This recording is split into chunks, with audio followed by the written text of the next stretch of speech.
Students, अब मैं आपके साथ एक्सरसाइज 22A का फर्स्ट क्वेश्चन डिस्कस कर रहा हूँ।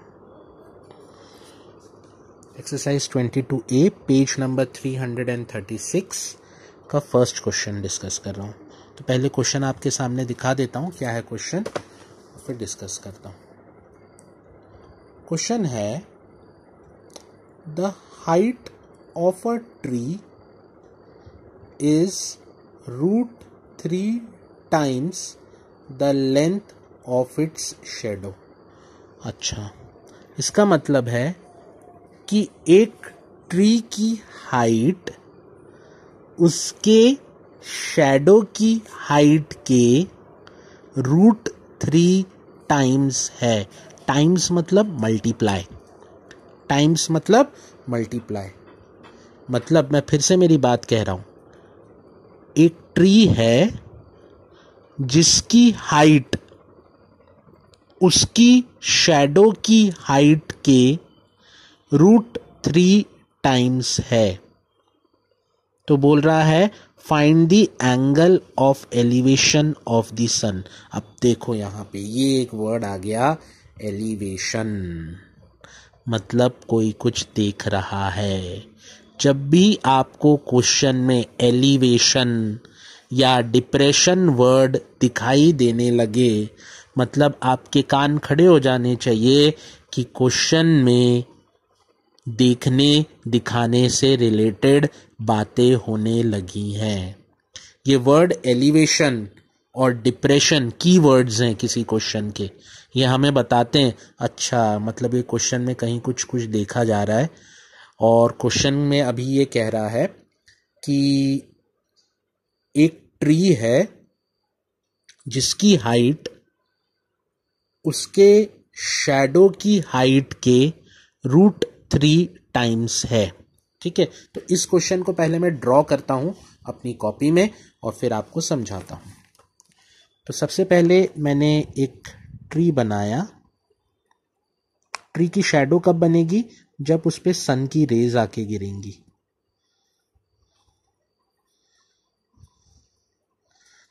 और सन की रेज गिरने की वजह से इस ट्री ने अपनी एक शैडो बनाई। भाई सन की रेज जब आप पे और मेरे पे भी गिरती हैं तो हमारी शैडो बनती है हमारे आगे। आप सबने देखा ही होगा, एक नॉर्मल फिजिकल फिनोमिना है जो कि हम हर ऑब्जेक्ट के साथ होता है। तो सन की रेज इस पे आके गिरी और इस ट्री ने, ये ट्री है, इस ट्री ने अपनी कुछ एक शैडो यहां बना दी। ऐसी एक शैडो यहां पे उसने अपनी क्रिएट कर दी। क्वेश्चन में कहा गया कि ये ट्री की हाइट यानी AB क्या है मेरे? Height of tree. डिटेलिंग करी मैंने, है ना, ध्यान से देखो। AB is height of tree. BC क्या है? Length of shadow. BC क्या है? Length of shadow. क्वेश्चन में यह बताया गया है height of tree length of shadow के √3 टाइम्स है। ट्री की हाइट शैडो की लेंथ के √3 टाइम्स है, ऐसा क्वेश्चन में बताया गया है ना। तो क्वेश्चन ये है कि AB एक ट्री है जिसपे सन्स की रेज आके गिर रही हैं और वो सन की रेज गिरने की वजह से ये ट्री ने अपनी एक शैडो बनाई जिसकी लेंथ थी BC। और आपको बताया गया कि ये गिवन में बताया उसने, पहली लाइन ही ये कहा है the height of a tree is √3 times the length of its shadow. BC है शैडो, ए बी है ट्री की हाइट और रूट थ्री टाइम्स, तो फर्स्ट लाइन का ये मतलब निकल रहा है। ठीक है सर, ये सब तो हो गया। निकालना क्या है सर, क्या पूछ रहा है? उसने पूछा आपसे, देखो क्या पूछा उसने क्वेश्चन में, find the angle of elevation of sun. मतलब बताओ ये सन की रेज ग्राउंड के साथ में कितने का एंगल बना रही हैं। ये सन की रेज ग्राउंड के साथ में कितने का एंगल बना रही हैं, वो एंगल निकालना है इस बार। ठीक है, तो मैंने बताया जब भी क्वेश्चन में एलिवेशन या डिप्रेशन वर्ड आपको दिखता है, उन क्वेश्चंस में साइन कॉस नहीं लगते। मतलब 10 में से 9 क्वेश्चंस ऐसे मिलेंगे जिसमें नहीं लगेंगे, एक आधी कोई वेला क्वेश्चन ऐसा मिलेगा कि जिसमें लग गया। लेकिन अगर आपको क्वेश्चन में एलिवेशन या डिप्रेशन वर्ड दिखाई दे रहा है तो आपको तो उस बात पे निश्चिंत तो हो जाना चाहिए, यार मुझे यहां ये सोचना ही नहीं पड़ेगा कि साइन लगाऊं कि कॉस लगाऊं। उस क्वेश्चन में तो आंख बंद करके आप टैन लगाओ, जिसमें आपको एलिवेशन या डिप्रेशन वर्ड दिखाई या सुनाई दे रहा है। तो इसमें तो दिख रहा था क्योंकि क्वेश्चन में लिखा ही था find the angle of elevation. मैंने देखा हाँ यार एलिवेशन लिखा है, मतलब इसमें टैन ही लगाऊंगा मैं, तो मैंने लिख दिया चलो भाई टैन ही लगाऊंगा। तो आपने लिखा इन ट्रायंगल ABC,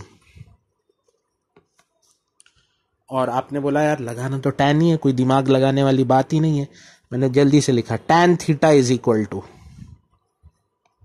अब tan थीटा क्या रहता है, अपोजिट अपॉन एडजेसेंट, मतलब AB अपॉन BC।